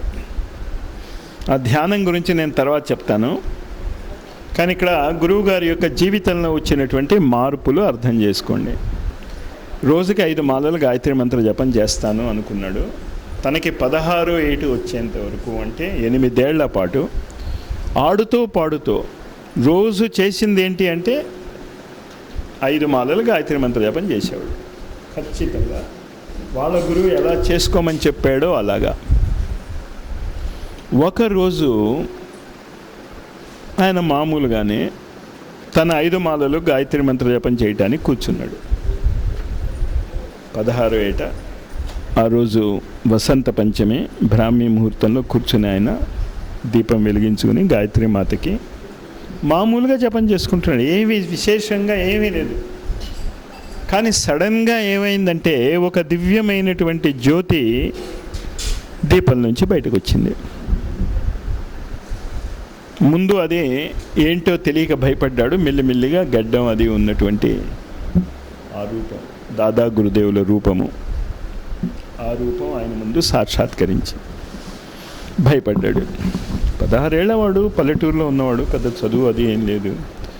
గబుక్కుని అలాగ ఒక వ్యక్తి వచ్చేసి గడ్డం అది పెట్టుకుని బట్టలు అవి లేకుండా అవధూతలాగా వస్తే భయపడతాడు. ఈ లోపల ఆయన గురుదేవులు ఆయనతో పలకరించి, అనేక జన్మల నుంచి నేను నీతోనే ఉన్నాను, నీకు మార్గదర్శనం చేస్తూనే ఉన్నాను, నీకు అవంతా తెలియవు, నేను చేస్తూనే ఉన్నాను. ఈ జన్మలో కూడా ఆయన చేస్తూనే ఉన్నాడుగా ఆయన గురువు గారు. ఈయనకి తెలియదు ఆయనంతా ఇంతవరకు లాక్కొచ్చాడని. అలాగే ఈనాడు మనం ఇక్కడ ఏకత్రితం అయ్యామంటే మీకు ఆ నమ్మకం ఉండాలా. మేము ఇన్ని పిచ్చి పనులు చేస్తున్నా, ఇంత అవగాహన లేకుండా జీవితం జీవిస్తున్నా, మళ్ళీ ఆయన ఏం చేసుకుంటే ఇక్కడికి తీసుకొచ్చి కూర్చోబెట్టాడు. మేము అదే ఆయన గురువుగారు ఆయనకి చెప్పాడు, మన గురువుగారు మనకి చెప్తున్నాడు. మీరు ఇక్కడికి ఉత్తినే రాలేదు, నేను మిమ్మల్ని తీసుకొచ్చి అందరినీ ఓ చోట చేర్చాను. సరే ఎందుకయ్యా ఇంతకీ ఎందుకు నాకు కనిపించావు అన్నాడు. సరే 16 ఏళ్ళు వచ్చాయి కదా, నువ్వు చిన్న కుర్రాడు ఏం కాదు. ఇంకా కబీర్గా, సమర్థ గురు రామదాస్గా, శ్రీరామకృష్ణ పరమహంసగా నీకు చేయవలసింది ఏదో చెప్పాను, నువ్వు బాగానే చేశావు. కానీ ఈ జన్మ 3 జన్మల యొక్క సమన్వయము, ఈ 3 జన్మలలో నువ్వు నేర్చుకున్నది పరిపూర్ణంగా నేర్చుకుని సమన్వయం చేసి భక్తి, జ్ఞాన, కర్మయోగాల గురించి మానవ జాతికి అందజేయి. సరే అందజేస్తాను, ఏం చేయాలి స్వామి? రోజుకి 7 గంటలు గాయత్రి మంత్ర జపం చేయాలి. ఎన్ని సంవత్సరాలు? 24 సంవత్సరాల పాటు వదలకుండా. మొదటి పని అది ఆయన చెప్పింది. ఈ మాట మీరు చెప్తే అసలు మీలో ఎవడు ఇక్కడికి వచ్చి ఉండేవాడు కాదు. అయినా 1 గంటే అని చెప్పారు మాస్టర్, ఇక్కడ 2 గంటలు చేస్తున్నాను, రేపు యుద్ధానికి కూడా రావచ్చు, అందుకే నేను ఈ క్లాస్ అయిపోగానే పారిపోతున్నా. మళ్ళీ మీరు దెబ్బలాడతారు కదా నాతో. బాబాయ్ మీ దెబ్బలాటలు నేను ఎక్కడ, రాజలక్ష్మి గారు చూసుకుంటారు పాపం, అన్నిటికీ పాపం ఆవిడే చూసుకుంటుంది.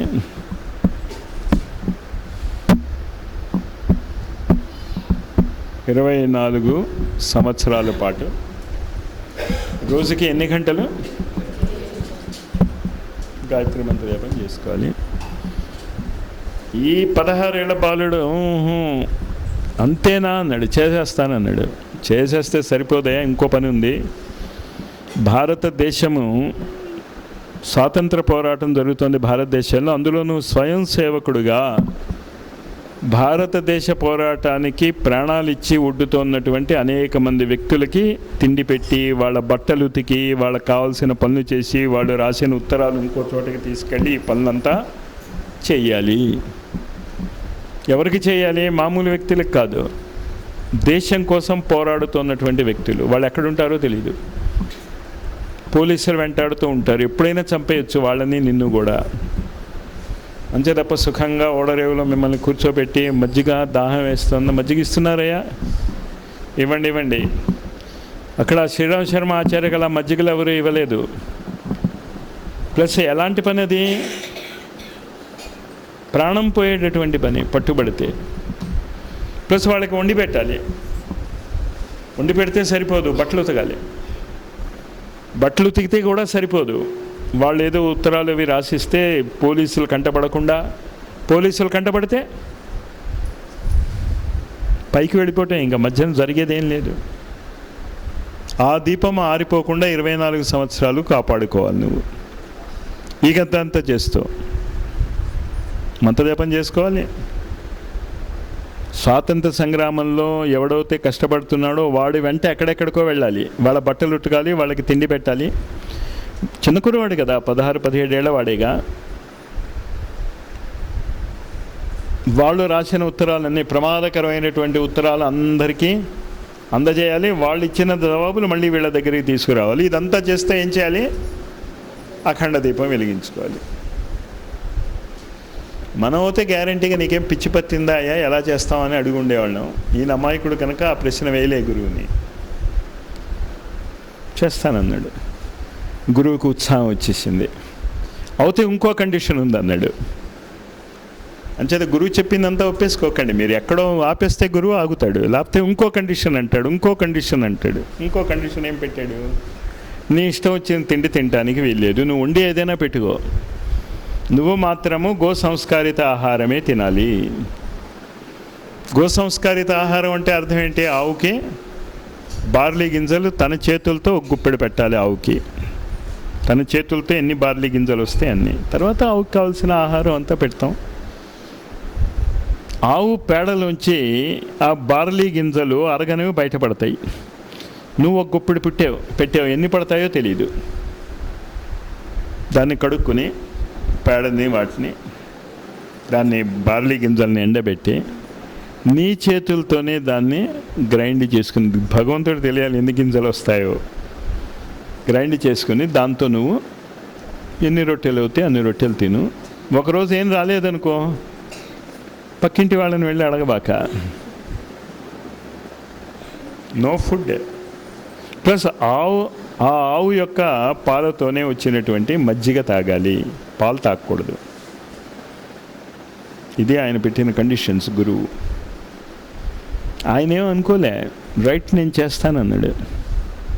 ఎందుకు చేస్తానన్నాడు? కబీర్ దాస్గా ఆయన ఒక మాట నేర్చుకున్నాడు.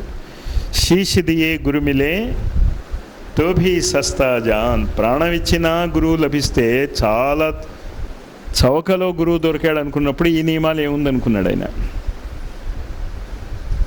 చేశాడు. 24 సంవత్సరాల పాటు చేశాడు. 24 సంవత్సరాలు చేసినటువంటిది అలవాటు అయిపోయింది ఆయనకి. అంచేత 40వ ఏట ఆయన మంత్రజపం ఆపేయవచ్చు, ఆయన గురువు చెప్పినట్టు. 16వ ఏట మొదలెట్టాడు. 24 ఏళ్ళు అంటే ఎంత? దాని తర్వాత 40 ఏళ్ళు కూడా ఆయన 7 గంటలు గాయత్రి మంత్ర జపం చేస్తూనే ఉన్నాడు. అఖండ దీపం అలా వెలుగుతూనే ఉంది. మనం రాసేటటువంటి ఉత్తరాలన్నిటికీ ఆయన జవాబిస్తూనే ఉన్నాడు ఈ కాలంలో. అప్పుడేమో స్వాతంత్ర సంగ్రామంలో పాలు పంచుకున్న వాళ్ళు ఉత్తరాలు అటు ఇటు చేసేవాడు. తర్వాత ఏం చేశాడు? తనకు వచ్చిన ఉత్తరాలు, తనకి రోజుకి 300 ఉత్తరాల కంటే తక్కువ వచ్చేది కాదు. ఆ 300 ఉత్తరాలకి కూడా ఆ రోజే ఆయన జవాబిచ్చేవాడు. నేను కళ్ళారా చూశాను, అందులో కొన్ని ఉత్తరాలు నేను రాశాను. 20 ఉత్తరాలు రాసేసరికి ఫినిష్ నేను. అప్పుడు మళ్ళీ ఇంకోడెవడో వచ్చి రాశాడు. నవ్వుకున్నాడు ఆయన. అంతేనా, ఇంతేతో రాసేస్తానన్నావు నువ్వు అని. ప్లస్ ఇదంతా కాకుండా వ్యాసుడు రాసినట్టు ప్రతి పుస్తకానికి హిందీ ట్రాన్స్లేషన్ చేశాడు ఈ కాలంలోనే. 3600కు పైగా పుస్తకాలు రాశాడు. ఇంకా భగవంతుడు తెలియాలి ఎన్ని యజ్ఞాలు చేయించాడో, ఎంతమందికి మంత్రదీక్ష ఇచ్చాడో, ఏం చేశాడో. ఇంకా అటువంటి గురువు అందజేసినటువంటి గాయత్రి మంత్రాన్ని నేర్చుకోవటానికి వచ్చారు మీరు. మరి 5 నిమిషాలు చేస్తారో 2 నిమిషాలు చేస్తారో జీవితాంతం చేస్తారో లేకపోతే మేము వాడు ఊరు వెళ్ళిపోతామని మానేస్తారో మీ ఇష్టం. కానీ గురువు మాత్రం అలాంటి వాడని గుర్తుంచుకోండి. ఆయన ఏం చేశాడో అర్థం చేసుకోండి. అంచేత ఈ గాయత్రి మంత్రంలో సమన్వయము చేయటానికి జ్ఞాన, కర్మ, భక్తి. జ్ఞానం అంటే ఏంటి? కబీర్ దాస్ ఏమని చెప్పాడు? కబీర్ దాస్ 3 మాత్రం గుర్తుంచుకోండి. భగవంతుడు కంటే గురువు గొప్పవాడు. రెండవది ఏం చెప్పాను? ప్రాణం ఇచ్చిన గురువు లభిస్తే చాలా చౌకగా మీకు గురువు లభించినట్టే. మూడవది ఏం చెప్పాడు? ప్రేమించటం నేర్చుకోండి. ప్రపంచాన్ని తర్వాత ముందు గురువుని ప్రేమించటం నేర్చుకోండి. ఇక్కడ గురువుని చంపేటటువంటి శిష్యులు చాలా ఎక్కువగా ఉన్నారు అని నేను చెప్తున్నాను. నేను మీకు ఎన్నిసార్లు చెప్పినా అర్థం అవటండి. గురువుని ప్రపంచంలో ఎవరు చంపలేరు, శిష్యులు చంపేయగలరు. క్రైస్ట్ దగ్గర నుంచి మీరు చూసుకోండి. ఎవరు చంపారు అంటే శిష్యులే. పట్టించింది శిష్యులే, చంపేది శిష్యులే. మీరు అంతకంటే గొప్ప శిష్యులు కారు అన్నది గుర్తుంచుకోండి. మీరు అనవసరంగా మిమ్మల్ని మీరు మేము అలాంటి వాళ్ళం కాదు అనకండి. మీరు అలాంటి వాళ్ళే, మారండి. ఎందుకంటే మీరు అలాంటి వారు కారు అనుకుంటే మీ లోపాలు మీకు తెలియదు. నేను ఎత్తి చూపిస్తున్నా, జరుగుతున్న చరిత్ర మీకు తెలుస్తుంది. మీరు అలాంటి వాళ్ళే. కానీ అది గురువు యొక్క కర్మేమో. ప్రతి గురువుకి అలాంటి శిష్యులే. మా గురువు గారు శ్రీరామ్ శర్మ ఆచార్య 1971లో వదిలేద్దాం అనుకున్న ఆయన 20 ఏళ్ళు కొనసాగాడు. మిగతా గురువులందరూ వాళ్ళు అనుకున్న టైంకి పీరియడ్కి ముందే చచ్చిపోయారు. శిష్యులైనా చంపేశారు, లేకపోతే చంపే వాళ్ళకి దోహదం చేశారు. రెండు ఒకటే. నువ్వు చంపకపోయాక చంపేవాడికి దోహదం చేసినా ఒకటే. సాయి ఒకడు మళ్ళీ కొంచెం 3 రోజుల పాటు వెళ్ళిపోదాం అనుకున్నటువంటి వ్యక్తి శిష్యుల కోసం తిరిగి రాలే, శ్రీరామకృష్ణ పరమహంస కోసం తిరిగి వచ్చాడు. శిష్యులు ఫినిష్, సాయినప్పుడే పూర్తి చేశారు, చెప్పి కూడా వెళ్ళాడు. కానీ ఆ మీటింగ్కి వెళ్ళాడు ఆయన. అక్కడ వెళ్ళిపోదాం అనుకున్న ఆయన శ్రీరామకృష్ణ పరమహంస యొక్క బాధని చూసి, క్యాన్సర్తో ఆయన పడుతున్నటువంటి బాధని చూసి ఆయన కోసం ఇంకా తన జీవితాన్ని ఇక్కడ పొడిగించుకున్నాడు. అదంతా అర్థం చేసుకోవాలి మీరు. గురువులు మీరు అనుకున్నట్టు ఏదో ఇలా చేయి పెట్టేస్తే అయిపోదు. దాని వెనకాతల వాళ్ళ తపశ్శక్తి, ప్రాణశక్తి పనిచేస్తూ ఉంటుంది. మీకే మీ సొమ్యం పోయిందే అడిగేస్తూ ఉంటారు. అడగకూడదని నేను అంటలే. కృతజ్ఞత చూపించండి. కనీసం వాళ్ళు కోరుకుంటున్నది చేయండి. మీరు అది కూడా చేయలేకపోతే అందుకు ఈ క్లాస్, ఆ సమన్వయం కోసం ఈ క్లాస్ పెట్టాను నేను. ఏం సమన్వయం చేయాలి ఇక్కడ? జ్ఞాన, కర్మ, భక్తి యోగాల సమన్వయం చేయాలి. దేంతో చేయాలి? గాయత్రి మంత్రంతో చేయాలి. అంచేత ఓం భూర్భువస్సుః తత్సవితుర్వరేణ్యం భర్గో దేవస్య ధీమహి ధియో యో ప్రచోదయాత్. ఏం సమన్వయం చేశారు మీరు? ఏ జ్ఞానాన్ని సమన్వయం చేస్తున్నారు? తెలుసా అసలు? మరి చరిత్రలు చదవాలా? చదవకుండా ఏం రాదు. నేను చెప్పింది ఇది మీకేంటంటే, ఇది మీకు ఎవడు చెప్పడు, మీకు తెలియదు ఇలా ఆలోచించాలని. కానీ ఇలా ఆలోచించాక మీరు చదువుకోవాలి. మీకు దమ్ముండి ఈ యాంగిల్లో మీరు క్లాసులు అడిగితే నేను పెట్టగలను. కానీ మళ్ళీ ఇంకా క్లాసులు పెట్టను. అందుకోసం చాలా స్పెసిఫిక్గా అందరితోనూ చెప్పాను నేను. మీరు ఏదో విధంగా 1 గంటకైనా రండి ఆ వాతావరణంలో. ఇచ్చంటే ఇంకా నేను చేయవలసిన పనులు చాలా ఉన్నాయి నా గురువుకి. మిమ్మల్ని బతిమాలుకుంటూ కూర్చోటానికి నాకు టైం లేదు. ఇది చాలా జాగ్రత్తగా ఈ క్యాసెట్లు వినాలి మీరు. ఈ చెవిలోంచి విని ఆ చెవిలోంచి పోతే ఏంది? చాలా స్పష్టంగా తిడుతున్నాను నేను. మీరు చేసినటువంటి తప్పులు ఎత్తి చూపిస్తున్నాను నేను. నా కోసం మీకోసం కాదు, మా గురువు కోసం. కేవలము శ్రీరామ శర్మ ఆచార్య అనేటటువంటి ఒక మహా గొప్ప వ్యక్తి భూమి మీద అవతరించి చాలా విశేషాలు అందజేసి వెళ్ళిపోయాడు. మానవ జాతికి ఒక్క ముక్క కూడా అర్థం కావటం లేదు. ఆయన్ని ప్రపంచానికి పరిచయం చేయటానికి నేను ఇంకా ప్రయత్నిస్తున్నాను. 20 ఏళ్ళు అయిపోయాయి నేను ఇదంతా మొదలెట్టి, కానీ ఇంకా మీకు పరిచయం కాలే ఆయన. ఎప్పుడు పరిచయం అవుతుంది? ఈ క్లాసుల్లో నేను చెప్పినటువంటి సీడీలు మీరు రోజు రోజు రోజు వినాలా. మీరు ఎంత గొప్పవాళ్ళో ఒకసారి వింటే వచ్చేసింది అనుకుంటారు మీరు. ఇప్పటికీ నాకు డౌట్, నాకు ఇంకా అర్థం కాలేదే నా గురువు అని. ఇన్ని పుస్తకాలు చదువుతూ, ఇన్ని గురువుల దగ్గరికి వెళ్తూ, అంచేత ఆ సంకల్పం అయినా మీరు తీసుకోగలిగితే, ఇవాళ నేను చెప్తున్నటువంటి మళ్ళీ 5-6 రోజుల్లో నేను చెప్పేటటువంటి క్యాసెట్స్ మీరు వినండి, ఇతరులకి వినిపించండి. బలవంతంగా రోడ్డు మీద ఒక చెట్టు కింద టేప్ రికార్డర్ పెట్టుకుని ఆన్ చేసి మీరు వింటూ కూర్చోండి, వినేవాళ్ళు వింటారు.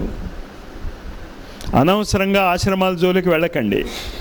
మాది అంటారు వాళ్ళు, ఇంకోళ్ళని రానివ్వరు. మరేం చేయాలి మా గురువు గురించి? నీదవుతే నీ పని నువ్వు చేసుకోమ, నాకేంటి? ఎవరిళ్లలో పడితే వారింటికి నేను వెళ్తానా ఏంటి? ఇప్పుడు ఆ పక్కన ఎవరో ఇల్లు ఉంది, వెళ్తానా నేను? ఏమ్మా వెళ్ళను కదా. చెట్టు కింద కూర్చోగలను కదా. ఆ పని చేయండి మీరు. నేను దానికి ప్రిపేర్ అయిపోయి వెళ్తున్నాను. నేను ఇప్పుడు హిమాలయాల్లో వెళ్ళాక గురువులకి అదే చెప్పబోతున్నాను. ఇంకో ఇలాంటి వాళ్ళు దొరికారయ్యా నాకు. నేను చెప్పాను వాళ్ళకి, వాళ్ళు ఏం చేస్తారో నాకు తెలియదు. వాళ్ళ గొడవలు ఏవో వాళ్ళకు ఉన్నాయి పాపం. మీలాగా నాలాగా వాళ్ళు పని పాట లేనటువంటి వాళ్ళు కాదు అని చెప్తా మీ గురించి. మీరు చాలా బిజీ పీపుల్, మీకు ఎక్కడ టైం ఉంటుంది? ఏదో ఉన్న టైంలో ఏదో 2-3 నిమిషాలకు వచ్చారు వాళ్ళు, విన్నారు. వాళ్ళని పట్టుకుని అంతా ఏంటి? వాళ్ళనంటే ఒప్పుకోను నేను. నీ వాళ్ళని ఎవరినైనా రప్పించుకో, నేను చెట్టు కింద కూర్చుంటా, రప్పించుకో అక్కడికి. కానీ మీరు దానికి ఏం చేయాలి? ఈ క్యాసెట్లు ప్రతి ఊళ్ళో వినిపించాలి మీరు. నాకు తెలియదు మీరు ఎలా వినిపిస్తారు. It is an order. ప్రతి ఊళ్ళో ఏ ఆశ్రమం జోలికి వెళ్ళకండి మీరు, ఏ దేవాలయానికి వెళ్ళకండి, మనకొద్దు. ఓ చెట్టు కింద పెట్టుకోండి. మీరు అడ్వర్టైజ్మెంట్ కూడా చేసుకోక్కర్లే. ఆ వాయిస్, ఆ శబ్దాలు, ఆ గురువు యొక్క శక్తి ఎవరు దాన్ని వినాలో వాళ్ళకి వినిపించేటట్టు చేస్తుంది. అది నా నమ్మకం. పుస్తకం అది. దాన్ని పూర్తి చేసే 5 రోజుల్లో నేను చేసి వచ్చాను. నేను వచ్చాక ఎందుకో ఎవరికో ఫోన్ చేశాను. చేస్తే అక్కడి నుంచి వచ్చిన రెస్పాన్స్ నాకు నచ్చలే. ఇరిటేట్ అయిపోయాక కూర్చున్నాక వీళ్ళు వదలరుగా నన్ను. మీరైతే చాలా ఈజీగా వదిలేస్తారు నన్ను. వాళ్ళు వదలలేదు. సరే, ఇది కదా అక్కడ పరిస్థితి అంటున్నావు, మరి నువ్వేం చేసావు అన్నారు. నేనేమో అప్పుడు మీసాలు తిప్పుకుంటున్నాను. మీసాలు లేవనుకోండి, మీసాలు తిప్పుకుంటున్నాను అంటే తప్పు లేదు కదా. మీసాలు ఉండాలా? దానికి ఉండక్కర్లేదుగా. ఎందుకు మీసాలు తిప్పుకుంటున్నా? 7 రోజుల్లో అరవిందో సొసైటీలో నేను synthesis of yoga 600 slides project చేసి చెప్పాను. నేను అసంభవం అయింది, సంభవం చేశాను అని మీసాలు తిప్పుకుంటూ ఉంటే తిట్టాడు. ఏంటి నువ్వు చేసింది? గాయత్రి సావిత్రి కుండలిని గురించి చెప్తానని ప్రగల్భాలు పలికావు. చీఫ్ మినిస్టర్ వచ్చి దాన్ని ఓపెన్ చేశాడు. నువ్వేమో నాకు హార్ట్ అటాక్ వచ్చిందని హాస్పిటల్లో పోయి కూర్చున్నావు. అది నీ తప్పది, నన్నేం చేయమంటావు? నువ్వు హార్ట్ అటాక్ తెచ్చుకున్నావు, తప్పు నీది అన్నాడు. అలాంటి గురువులమ్మ చూసుకోండి మీరు. ఇప్పటికీ నేను ఎప్పుడూ మా వాళ్ళకి చెప్తూనే ఉంటాను, దయచేసి గురువుల దగ్గరికి వెళ్ళకండి. వాళ్ళంట ప్రమాదకరమైనటువంటి మనుష్యులు లేరు, మిమ్మల్ని సుఖంగా ఉండనివ్వరు. ఇది నా పరిస్థితి. హార్ట్ అటాక్ వచ్చాక నాకు హార్ట్ అటాక్ వచ్చింది మొర్రో అంటే ఆ పుస్తకం ఏం చేసావు అంటాడు ఆయన. నా హార్ట్ అటాక్ గురించి ఏం మాట్లాడటంలే. వాళ్ళు ఏదో చేస్తారంటే చేయలేదు, మరి నువ్వేం చేసావు అన్నాడు. సరే, నాకు నోరు మూసుకుని సరే టకటక ప్రణాళిక ఇచ్చాను, దానికి ఇది రిజల్ట్. కానీ రిజల్ట్ ఉపయోగించుకోవటం నేర్చుకోండి. ఈ మాటలు ప్రపంచానికి మీరు అందజేయాలి. తెలుగులో ముందు నేను చెప్పినట్టు అందజేయండి. ఇంగ్లీష్లో మాట్లాడగలిగేవాడు ఇంగ్లీష్లో చెప్పుకోండి, హిందీలో మాట్లాడగలిగేవాడు హిందీలో చెప్పండి. ఇది మాత్రము నేను మళ్ళీ హిమాలయాల నుంచి తిరిగి వచ్చే లోపల ఆంధ్రప్రదేశ్ మొత్తము వెళ్ళకపోతే మీరు గురుద్రోహులే. మేము ఇళ్లలో కూర్చుంటామంటే ఈ పనులు జరగవమ్మా. స్వాతంత్ర సంగ్రామంలో వాళ్ళు ఎలా తిరిగారో ఆ లెవెల్లో తిరగాలి.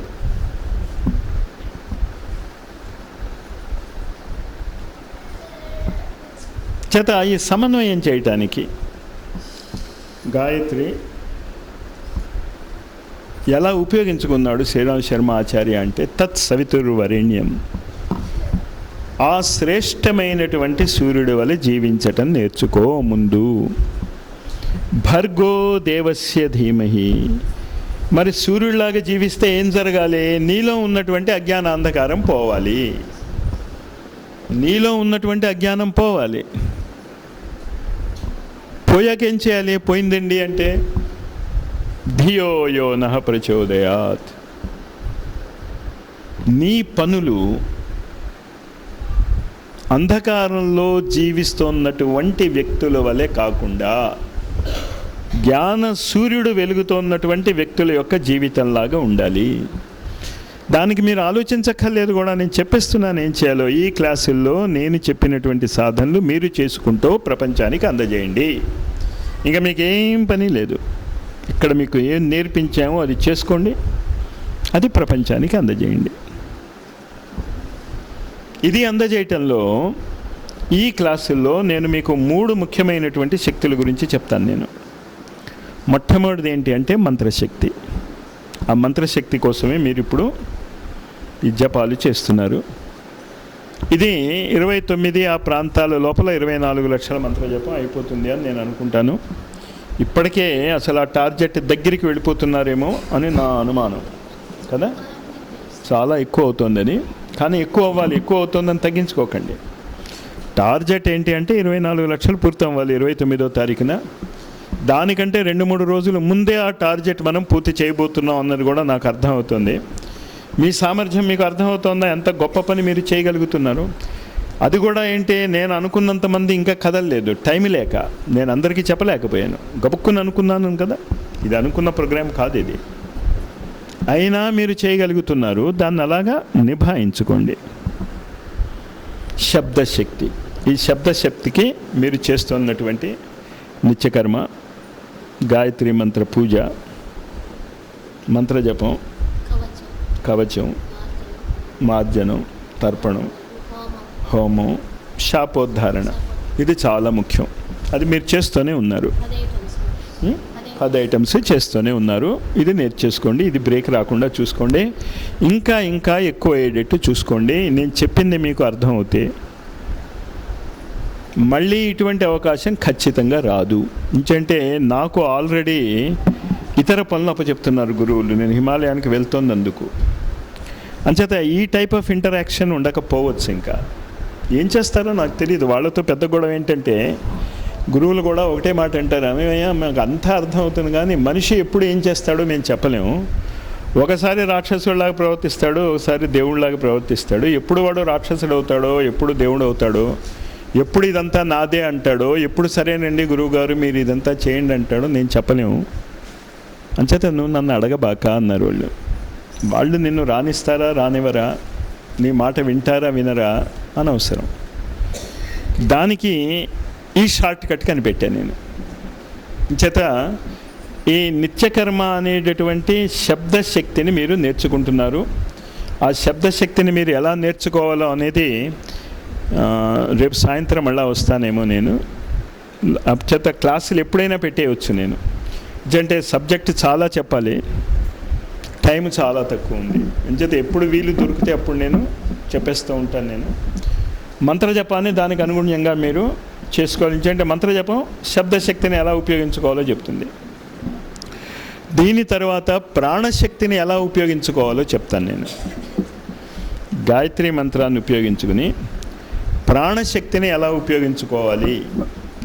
ఈనాడు కుండలిని అనేటటువంటి పేరుతో ప్రపంచంలో ఉన్న పుస్తకాలన్నీ కూడా ప్రాణశక్తి గురించే మాట్లాడుతున్నాయి. కుండలిని గురించి ఎవరికి తెలియదు అని చాలా స్పష్టంగా గురుదేవులు చెప్పారు.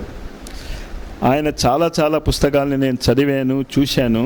ఎవరికి కుండలిని గురించి ఏమీ తెలియదు.